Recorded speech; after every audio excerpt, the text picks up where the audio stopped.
नंदुरबार जिल्ह्यात आणि शहरात होत असलेला मुसळधार पावसामुळे अनेक सकल भागामध्ये पाणी जे आहे साचायला सुरुवात झालेली आहे। आपण शहरातील मुख्य भागात गणपती मंदिर या परिसरामध्ये आहोत आणि या परिसरात गुडघेभर एवढं पाणी जे आहे ते साचलेलं आहे। तर गणपती मंदिरासोबतच शहरातील मंगळ बाजार असेल किंवा इतर परिसर असेल या परिसरामध्ये पावसाचे पाणी जे आहे ते साचायला सुरुवात झालेली आहे। पाणी निघण्यासाठी जागा नसल्यामुळे आता मोठी कसरत जी आहे ती आता वाहनधारकांना देखील करावी लागत आहे। एकंदरीतच नगरपालिकेच्या वतीने पावसाळ्यापूर्वी नाली सफाई करण्याचा दावा देखील करण्यात आला होता, परंतु हा दावा खरंच झालेला आहे का असा काहीसा प्रश्न जो आहे तो उपस्थित केला जात आहे। गेल्या 10 दिवसाच्या खंडानंतर नंदुरबार जिल्ह्यात पुन्हा एकदा पावसाला सुरुवात झालेली आणि काल रात्रीपासून एक मुसळधार पाऊस जो आहे तो होत आहे, त्यामुळे अनेक नदी नाले जे आहे ते प्रवाहित झालेले आहेत। तर धरणाची पाण्याची पातळी देखील आता वाढताना दिसून येत आहेत। एकंदरीत नंदुरबार जिल्ह्यात होत असलेल्या या पावसाच्या परिणामात पिकांना देखील होताना दिसून येत आहे। तर दुसरीकडे अनेक सकल भागांमध्ये पाणी जे आहे ते साचत आहे, त्यामुळे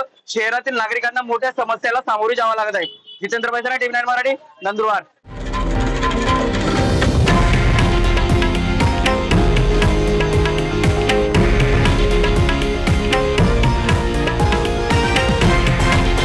हे आहे देशातील नंबर 1 न्यूज नेटवर्क आणि आपण पाहत आहात TV9 मराठी, एकमेव।